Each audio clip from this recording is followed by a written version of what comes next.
极端的追求独立，往往是内心创伤更大的一种表现。现在我们刷到的很多短视频，90%在高喊独立的人，往往都是曾经受过很大的创伤，并不是因为别人淋过雨就想给你撑把伞，而是他在告诉你，我现在有多强，你们要追随我，你们要成为我，你们来为我消费。因为在我的认知体系当中，如果一个人接纳了和自洽了自己以前的创伤，他是不会有棱角的，他向外界传递的一定是温暖，一定是柔和，一定是爱的一面，而不是锋利的一面。因为我是不认同人需要去追随谁或者成为谁的。包括很多听过我课的学员，他们成长了，他们收获了，他们解开了自己的卡点，我都会反复的去强调，真正改变你的不是我，而是你们在遇到情绪低谷、遇到卡点的时候，你们能够自主的想要去学习，并且自己去做出了学习这样的一个动作去解决问题，是你们的这种自救的行为成就了你，是你们的学习力拯救了你。你们不需要追随我，但是你们需要去坚持学习这个动作。这句话是我每一次结束课程之后都会告诉我学员的。而那些无比歌颂孤独、推崇独立的人，我觉得是一种悲观主义的思维，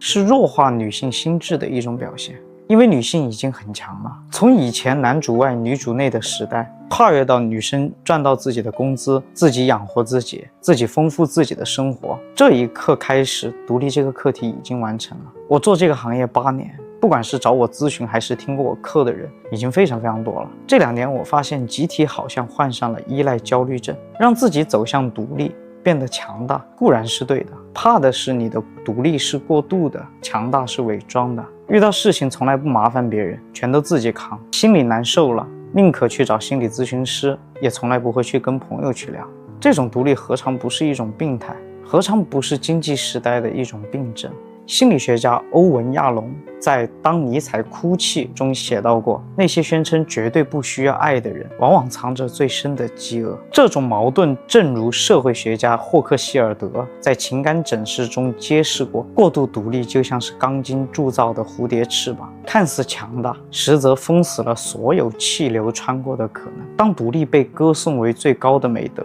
当情绪稳定被异化成新型的成功学，这也许是我们正在亲手把自己的灵魂锻造成一个不会生锈的零件。可是我们是人，不是机器，我们本身就是一种充满七情六欲的生物。为什么我一直在强调我们需要有健康的生活系统、健康的关系系统？第一就是我觉得女生她本身就会比男性更早的独立，第一次做妻子，第一次做妈妈，她已经独立的学会了很多的生活技能和照顾人的技能，她们不再缺少独立学习的能力，也不再缺少独立创造能力，唯独真正缺少的是对爱情的理解。以前我们对爱情的理解是，我只要牺牲我自己原本的生活够多，我把心思放在这个家庭里面，我做一个贤惠的人，我就能够获得爱。但其实获得爱的本质从来都不是这一些，而是你自己是否有吸引力。而一个人的吸引力，它不单单只是你的颜值和外在，更多的是生命力。而一个人的生命力确实是由你自己的生活系统构成的，你自己每一天在你的生活里边能够有收获感、有成就感，你自己能够给自己去创造很多的快乐和体验，你自己也能够去承担更多的社会角色相应的责任，那么你整个人才会是自信的，才会是充实的，才会是发光的。那这才是吸引一个人的本质。所以健康的生活系统，它能够让你的主体性更强，